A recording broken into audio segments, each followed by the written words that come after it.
Наверняка вы видели рекламу, в которой говорится о срочном открытии накопительного счета по специальной программе долгосрочных сбережений. Уверена, что многих заинтересовал этот вопрос. Так вот, с 1 января 2024 года в России работает программа долгосрочных сбережений, коротко ПДС. Она поможет накопить денег, которыми можно будет воспользоваться в будущем, к примеру, после выхода на пенсию или в тяжелой ситуации. Главная особенность программы в том, что ее участники получат от государства прибавку к своим накоплениям. Сегодня мы разберем, как откладывать с помощью ПДС и на какой доход можно рассчитывать.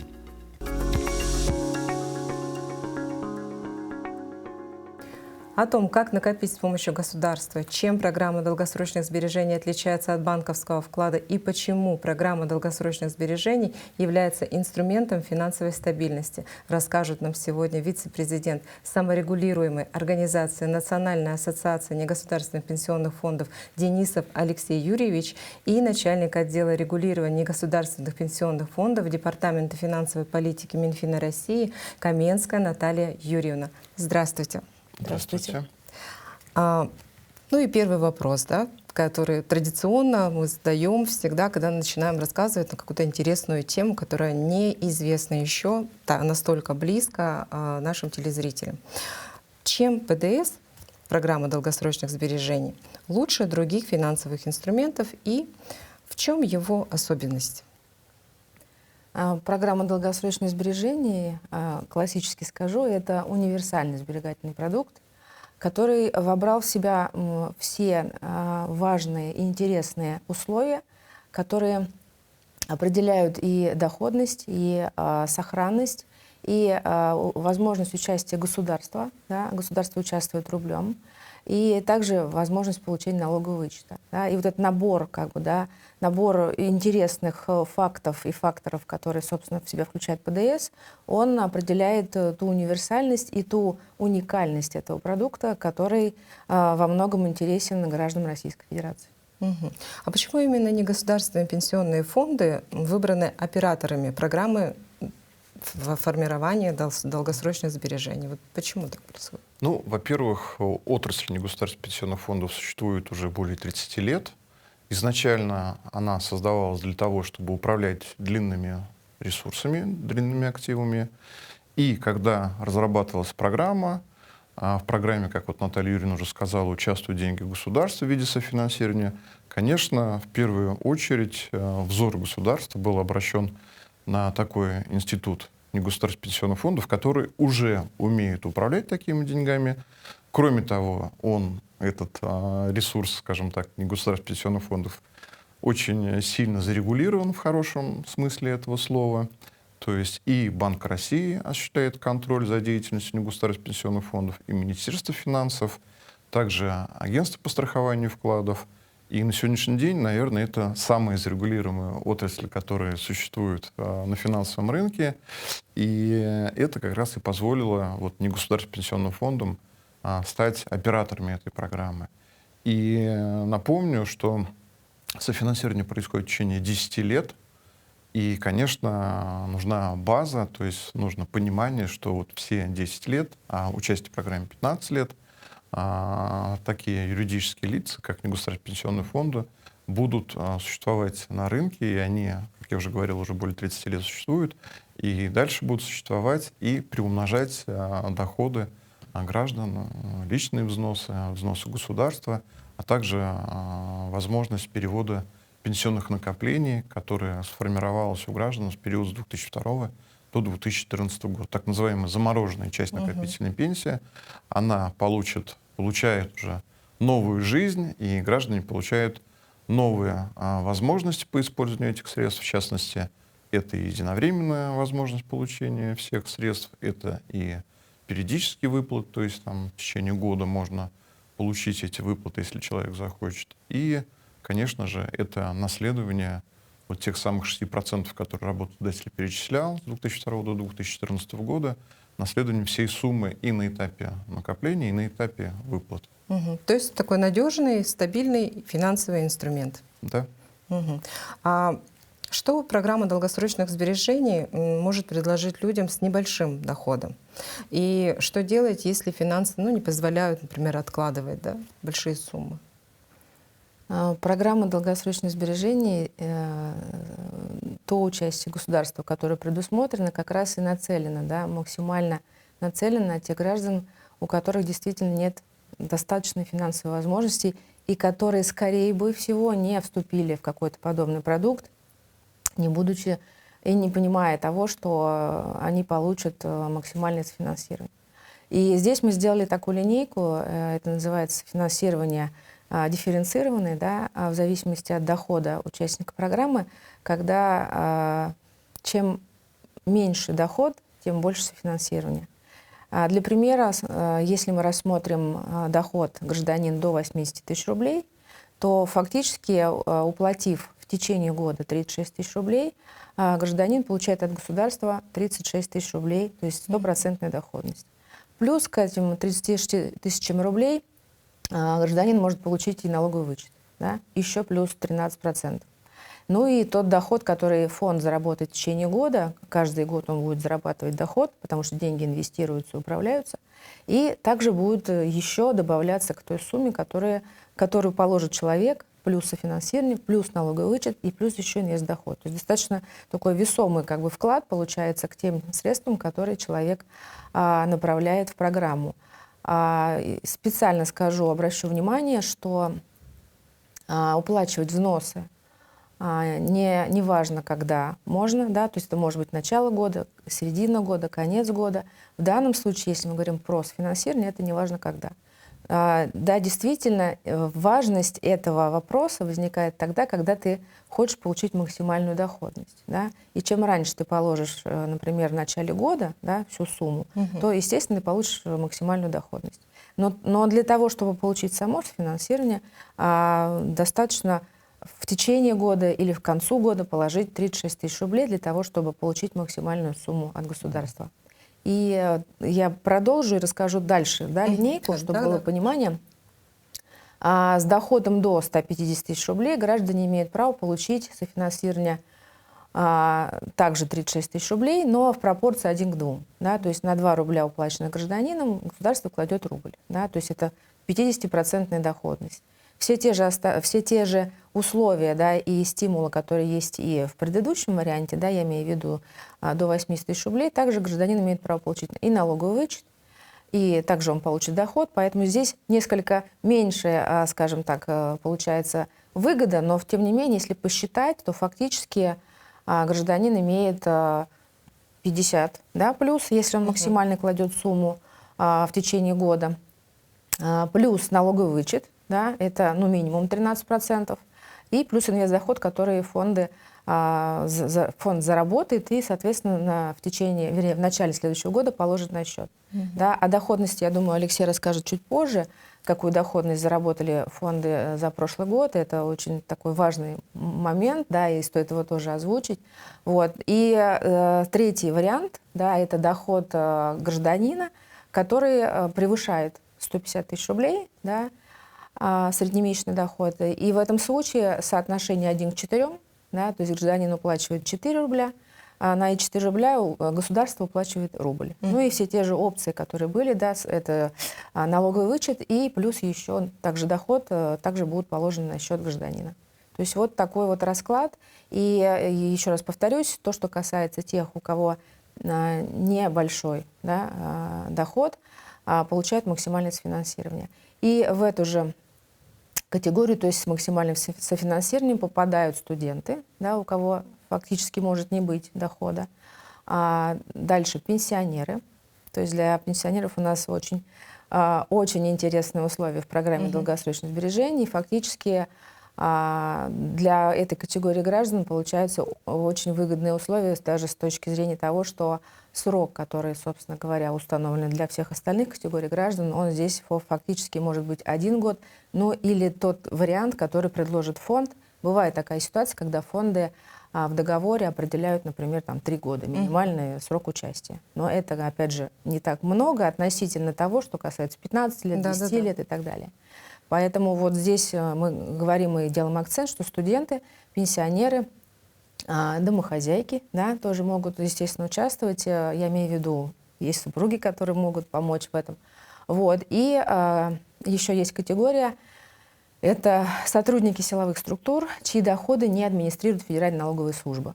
Да? То есть вот есть те сотрудники, у кого все-таки передается информация, да, и есть информация у коллег из ФНС, и тут понятно, что тогда видно доход, и можно посчитать. А те, у кого не передается, соответственно, они попадают в первую группу и получают максимальное софинансирование. Мгм. Ну, все равно это получается же 3000 в месяц, если в течение года выплачивают, чтобы заплатить 36 тысяч рублей. В принципе, не так много. Да, на самом деле это кажется 36 тысяч рублей, но я хотел отметить, как бы весомая сумма, если единовременно, но хотел отметить, что это не обязаловка 36 тысяч рублей. То есть государство софинансирует до 36 тысяч рублей, и гражданин может внести, там, если из первой категории, тоже до 36. Если у него нет возможности, он может внести 10. Значит, софинансирование он получит тоже 10. Да, есть одно условие, что размер личного взноса должен быть не менее 2000 рублей в год. Не в месяц, а в год. И тогда государство добавит в пропорции там, 1 к 1, 1 к 2, 1 к 4. То есть, еще раз, обязаловки нет. И вы правильно сказали, что 3000 рублей в месяц — это 100 рублей в день. Да? 100 рублей в день — это чашка чая, чашка кофе. Мы с Натальей Юрьевной, когда к вам добирались, обсуждали, что есть статистика, наши граждане, все граждане Российской Федерации, около 8 триллионов рублей тратят на необязательные покупки. Это игры, Да, да. это подписки, кино. да, астрология, гадание, там, я не знаю, алкоголь какой-то. Вот точно вот в таком объеме гражданам Российской Федерации не нужны такие расходы. Так называемая вот рачительность, Наталья Юрьевна говорила слово, и я с ней полностью согласен, что если каждая российская семья будет более рачительной, более внимательно относиться к своим расходам, особенно к ненужным, то, уверяю вас, 100 рублей в день найти всегда возможно. Конечно, безусловно. Это что касается посильности взносов. Что касается доходов, на взносы затронули тему, я прокомментирую, что мы, когда в прошлом году начинали рассказывать про программу долгосрочных сбережений, сложно же спрогнозировать, какая будет доходность на протяжении 15 лет. Поэтому мы так скромно ставили 8% в расчете, потому что инфляция и так далее. Но по факту оказалось, что средняя доходность по программе долгосрочных сбережений составила 20% годовых. То есть это сравнимо, а иногда и выше, чем депозит. Почему? Потому что депозит все-таки на короткий промежуток времени и на небольшую сумму, да, он там на сегодняшний день где-то там 16-17% составляет. А если вы захотите депозит положить там на 10 лет, то, уверяю вас, ставка будет близка вот к ставке рефинансирования и не больше, а, скорее всего, там она будет гораздо меньше. Вот. И мы в презентации этого года уже с осторожным оптимизмом поставили 10%, повторюсь, на 15 лет, сложно спрогнозировать, но это всегда будет выше инфляции, и фонды зарабатывают такую доходность, которая она обгоняет инфляцию и сохраняет, скажем так, свою покупательскую способность. Поэтому финансовый рынок один, что банки, что НПФ, что там страховые компании, брокеры, они все участвуют на одном и том же финансовом рынке. Если везде ставки высокие, значит, будут высокие и у НПФ. Если экономика, скажем так, будет чуть снижать инфляционные затраты, значит, и рынок будет реагировать, и все ставки будут чуть ниже, но, опять же, граждане останутся в тренде, так как фонды такой же участник финансового рынка, да еще вот с таким жестким регулированием. Безусловно, потому что почему этот продукт именно таким надежным является, потому что все равно в негосударственных пенсионных фондах распределением занимаются профессионалы. Это же в первую очередь нужно учитывать. Да? Аккредитованные, квалифицированные, да. под контролем Банка России. Вот, тем более.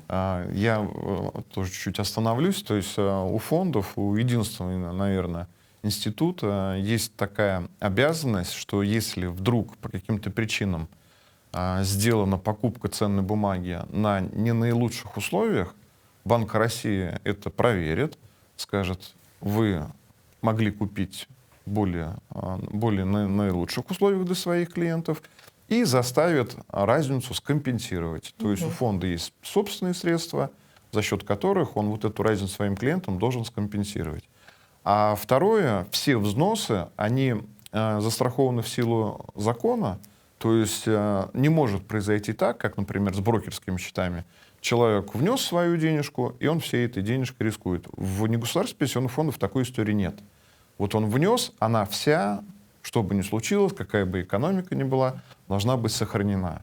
А раз в 5 лет, не реже, чем раз в 5 лет, фонды зачастую делают это ежегодно, они к взносу участника добавляют инвестиционный доход и также фиксируют. То есть теперь на следующий год он должен сохранить и взнос участника, и инвестиционный доход. Вот что бы ни случилось. Вот крах на рынке, фонды должны из собственных средств эти деньги скомпенсировать клиентам.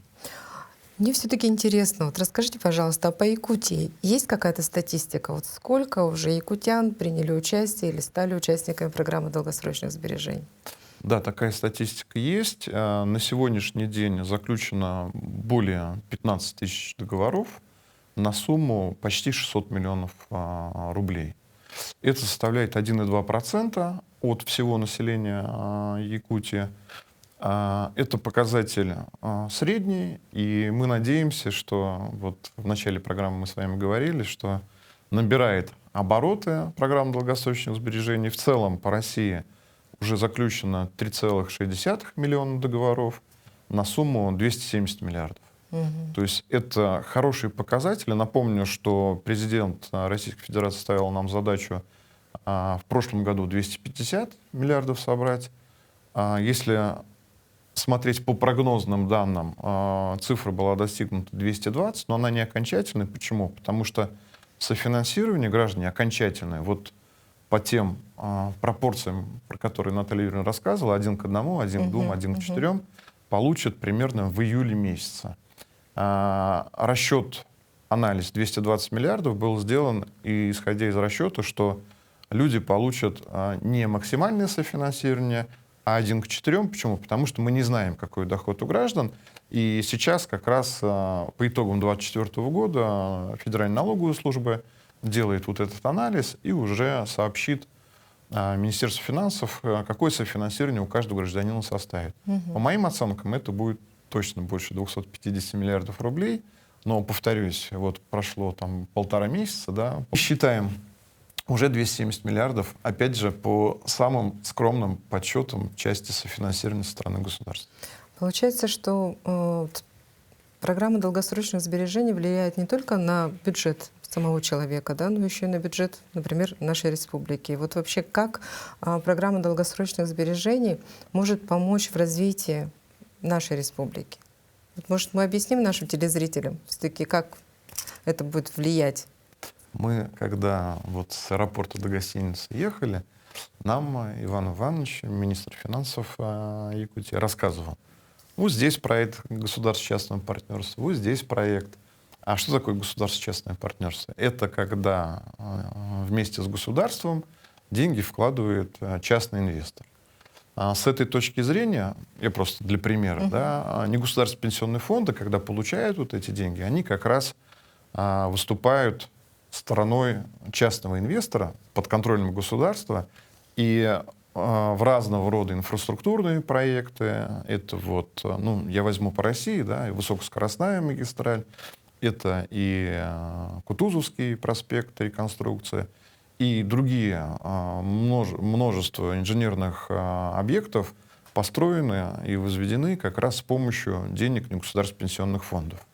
И это не значит, что вот граждане отдали, и они вот никакого отношения не имеют. Наоборот, они становятся, скажем так, причастны к этим инвестициям. Они получают, как мы говорили, доходность на протяжении вот всего цикла участия в программе. И государство получает пользу либо в виде вот государственно-частного партнерства, либо в виде вот реализации важных инфраструктурных проектов. Нам часто задают вопрос, зачем это нужно государству, ну вот кроме там строительства. На самом деле это та история, от которой выигрывает и гражданин, так как он получает доходность, и государство. Государство помимо возведения вот таких вот объектов увеличивает налогооблагаемую базу. Да. То есть если бы не было этого проекта, то не было бы новых налогов во все уровни бюджета, и, соответственно, ни региональный, там, ни муниципальный, ни федеральный бюджет этих налогов бы не получили. Мы делали расчет, порядка 3 лет достаточно для того, чтобы вернуть те инвестиции, которые государство делает в виде софинансирования, опять обратно к государству в виде налоговых поступлений. Поэтому и человек выигрывает, и государство выигрывает. Надеюсь, что программа долгосрочных сбережений, это понятие уже вам становится более понятным и действительно станет для нас, якутян, инструментом финансовой стабильности. А я напомню нашим телезрителям, что повышение финансовой грамотности и изучение основных аспектов финансового благополучия – это залог вашего успешного будущего. Заставьте деньги работать. Очень популярная фраза, которую вы слышите буквально отовсюду. Но как это сделать правильно? Как заставить деньги работать и при этом не потерять их? Бытует мнение, что если держать свободные средства под подушкой, то их постепенно съест инфляция. Минимизировать потери такого рода в принципе можно, если хранить сбережения на банковских вкладах или накопительных счетах. При этом безопаснее держать в одном банке не более 1 миллиона 400 тысяч рублей. Эту сумму вам быстро вернут, даже если банк лишится лицензии. Проценты по депозитам не всегда велики, но зато деньги со вклада вы вправе снять без потерь в любой момент. Разумно использовать разные вклады в зависимости от цели. Скажу, чтобы отложить деньги на отпуск, подойдет срочный депозит на полгода или год, а для ремонта накопительный счет или вклад с опцией частичного снятия, чтобы постепенно закупать отделочные материалы. Когда подушка безопасности и средства на ближайшие цели уже лежат в банке, имеет смысл рассмотреть и другие финансовые инструменты. Например, чтобы накопить на пенсию, можно вступить в программу долгосрочных сбережений. На институт ребенку откладывать можно с помощью полиса накопительного страхования жизни. А если осталась сумма, которой вы готовы рискнуть, инвестировать ее в облигации или паи инвестфондов. Важно тщательно оценить разные инструменты по их доходности, надежности и ликвидности. То есть рассматривать все возможности, которые позволяют без потерь вернуть свои вложения. Но что бы вы ни выбрали, классические вклады, долгосрочную программу сбережений, страховку или ценные бумаги, ваши деньги начнут работать, то есть постепенно приносить вам доход. Теперь это не просто свободные средства, а инвестиции, которые должны приумножать ваши накопления. И если в вашем финансовом плане появится новая графа «Сбережения» и «Инвестиции», отражайте в колонке расходов, сколько вы в них вкладываете, а в колонке доходов – реальную прибыль по ним. Еще больше интересного про деньги в наших новых выпусках. С вами была Рита Якушева. До новых встреч в эфире.